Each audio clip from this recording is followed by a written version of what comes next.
அனைவருக்கும் வணக்கம். நம்ம இன்னைக்கு நாள் 2க்கான ஆங்கிலேய ஆட்சிக்கு எதிராக தமிழகத்தில் நிகழ்ந்த தொடக்க கால கிளர்ச்சிகள் அந்த லெசன் தொடர்பாக ப்ரீவியஸ் இயர் கொஸ்டினில் வந்த கொஸ்டின்ஸை தான் நம்ம பார்க்க போகிறோம். ஃபஸ்ட்டு கொஸ்டின், 1856ஆம் ஆண்டு விதவை மறுமண சட்டத்தை கொண்டு வந்தவர் யார்? ஆன்சர் ஆப்ஷன் ஏ, டல்ஹவுசி பிரபு. செகண்ட் கொஸ்டின், ஜமீன்தாரி முறையை இந்தியாவில் அறிமுகப்படுத்தியவர் யார்? Answer option C, L. Cornwallis பிரபு. மூணாவது கொஸ்டின், காரன்வாலிங் பிரபு கொண்டு வந்தது? ஆன்சர் ஆப்ஷன் டி, ஜமீன்தாரி முறை. நான்காவது கொஸ்டின், கல்கத்தாவில் உள்ள விக்டோரியா மெமோரியல் ஹால் யார் ஆட்சி காலத்தில் கட்டப்பட்டது? ஆன்சர் ஆப்ஷன் சி, கர்சன் பிரபு. ஐந்தாவது கொஸ்டின், ஜமீன்தாரி முறையை தொடங்கியவர் யார்? ஆன்சர் ஆப்ஷன் பி, கார்வாலிஸ் பிரபு. ஆறாவது கேள்வி, கத்தியவாரில் ராஜ்காட் கல்லூரியை நிறுவியவர் யார்? ஆன்சர் ஆப்ஷன் சி, மேயா பிரபு. ஏழாவது கொஸ்டின், எந்த ஆளுநர் பிரிட்டிஷ் ஆட்சியின் கீழ் கண்ட பேரரசர் என்று அழைக்கப்பட்டார்? Answer option C, Robert Clive. கண்ட பேரரசர் ராபர்ட் கிளைவ். எட்டாவது கொஸ்டின், 1841ஆம் ஆண்டு தென் ஆற்காடு பகுதியில் ஏற்பட்ட புரட்சிக்கான காரணம்? ஆன்சர் ஆப்ஷன் பி, வரி விதித்ததற்காக. பத்தாவது கேள்வி, கல்கத்தாவில் உள்ள இந்து கல்லூரியை நிறுவியவர் யார்? Answer option D, David Hare. 11வது கேள்வி, 1784ஆம் ஆண்டு வங்காள ஆசிய சங்கம் நிறுவ காரணமானவர் யார்? Answer option A, William Jones. Next கேள்வி, உள்ளாட்சி அரசாங்கத்தின் தந்தை என அழைக்கப்படுபவர்? ஆன்சர் பி, ரிப்பன் பிரபு. உள்ளாட்சி அரசாங்கத்தின் தந்தை என அழைக்கப்படுபவர் ரிப்பன் பிரபு. நெக்ஸ்ட் கேள்வி, வரி வசூலிக்கும் வழிமுறையை ராயத்வாரியில் புகுத்தியவர் யார்? ஆன்சர் ஆப்ஷன் ஏ, sir Thomas Munro. Next question, கீழே கொடுக்கப்பட்டுள்ளவற்றிலிருந்து சரியானதை தேர்ந்தெடுக்கவும். 1. இடைதாரர்களை ஒழித்தல். 2. நில குத்தகை சட்டம். 3. அதிக மகசூல் தரும் விதை வகைகள். 4. நில உச்சவரம்பு. இதற்கான ஆன்சர் ஆப்ஷன் ஏ, 1, 2 மற்றும் 4. ஏது? இடைதாரர்களை ஒழித்தல், நில குத்தகை சட்டம் மற்றும் நில உச்சவரம்பு. இதுதான் சரியான ஆன்சர். அடுத்த கொஸ்டின், பின்வரும் கூற்றை கவனி. 1. நில சீர்திருத்தத்தில் ஜமீன்தாரி முறையில் நிலத்தை உழுபவருக்கே அரசு வரி செலுத்துபவர் ஆவார். 2. ஜமீன்தாரி முறை கார்ன்வாலிஸ் என்பவரால் 1893ஆம் ஆண்டு துவங்கப்பட்டது. 3. ஜமீன்தார் நிலத்தின் சொந்தக்காரர் ஆவார். 4. ஜமீன்தாரி முறை வங்காளம், பீகார், ஒரிசா மற்றும் வாரணாசியில் அறிமுகப்படுத்தப்பட்டது. இதற்கு சரியான ஆன்சர் ஆப்ஷன் பி, 3 மற்றும் 4. ஜமீன்தார் நிலத்தின் சொந்தக்காரர் ஆவர். அடுத்து, ஜமீன்தாரி முறை வங்காளம், பீகார், ஒரிசா மற்றும் வாரணாசியில் அறிமுகப்படுத்தப்பட்டது. இதுதான் சரியான ஆன்சர். நெக்ஸ்ட் கொஸ்டின், நில குத்தகை சீர்திருத்த சட்டத்தின் குறிக்கோள்? ஆன்சர் ஆப்ஷன் ஏ, இடைதாரர்களை நீக்குவது. அடுத்த கொஸ்டின், இந்தியாவில் தொடங்கப்பட்ட நில சீர்திருத்தத்தின் பகுதியாக பின்வருவன சேர்க்கப்பட்டுள்ளது.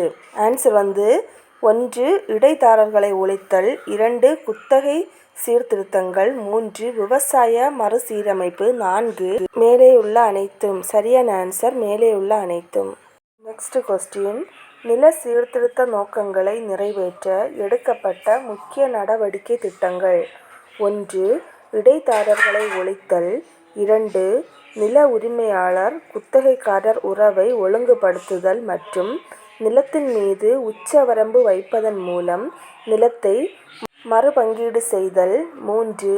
சிதறிய நிலங்களை ஒருங்கிணைத்தல். 4. நிலப்பதிவுகளை கணினிமயமாக்குதல் மற்றும் புதுப்பித்தல். இதற்கான ஆன்சர் ஆப்ஷன் டி, அனைத்தும் சரியானது. நெக்ஸ்ட் கொஸ்டின், குத்தகை சட்டத்தின் முக்கிய அம்சங்கள். 1. ஒப்பந்த காலத்தை நிர்ணயித்தல். 2 நியாயமான வாடகை.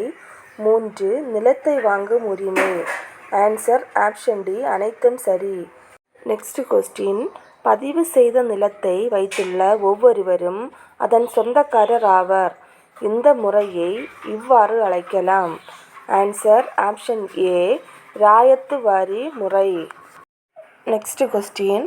பின்வரும் முறைகளில் எந்த முறை கிராம மக்களான குழுவினர் நில சொந்தக்காரர்களாக இருந்து நிர்வாகம் செய்தனர்? ஆன்சர் ஆப்ஷன் பி மஹால்வாரி முறை. Next question. இந்தியாவில் ஆங்கிலேயர்கள் பின்பற்றிய கொள்கை. ஆன்சர் ஆப்ஷன் டி பிரித்தாளும் கொள்கை. Next question. எந்த துறையில் காலனி அரசு கீழ்நோக்கி வடிகட்டும் கோட்பாட்டை பின்பற்றியது? ஆன்சர் ஆப்ஷன் ஏ கல்விக் கொள்கை. Next question. ஆங்கில ஆட்சியில் விவசாயம் வணிகமயமானபோது ஏற்பட்ட விளைவுகளை பற்றிய கூற்றுகளில் எது உண்மையானது? 1 வட்டிக்காரர்கள் குடியினவர்களை சுரண்டுதல். 2 உணவு தட்டுப்பாடு. 3 பணப்பயிர் தேவை அதிகரிப்பு. 4 பணப்பயிர் வணிகம் திவாலாகுதல். ஆன்சர் ஆப்ஷன் டி அனைத்தும் சரியானது. Next question. உடன்கட்டை ஏறும் வழக்கம் சட்டத்திற்கு புறம்பான தண்டனைக்குரிய குற்றம் என கூறியவர் யார்? Answer option A William Bentinck Prabhu. Next question. Plassey போரின் மூலம் இந்தியாவில் ஆங்கிலேய ஆட்சி தொடங்க பெற்றது எனில் எந்த போரின் மூலம் அது முழுமை பெற்றது? ஆன்சர் ஆப்ஷன் டி கிர்கி போர். Next question.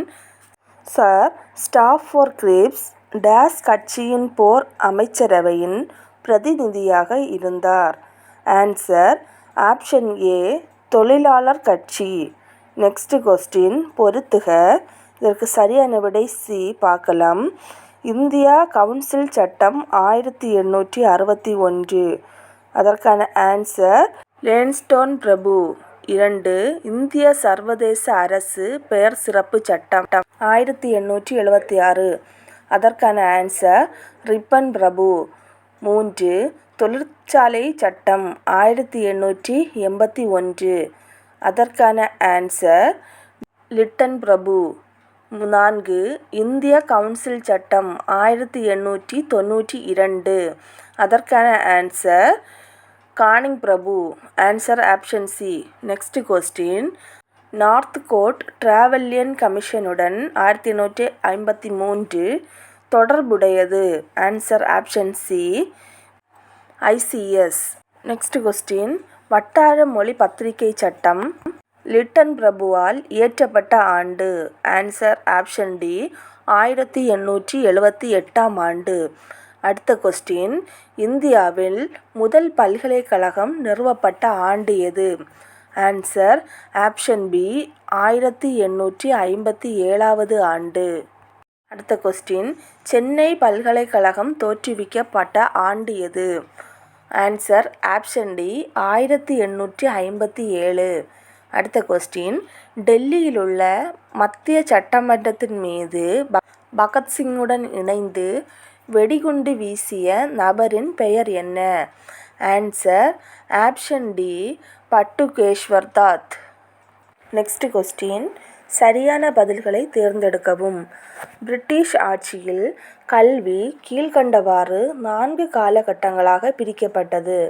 ஆன்சர் 1 ஆட்சியின் ஆரம்ப காலத்திலிருந்து 1813 வரை.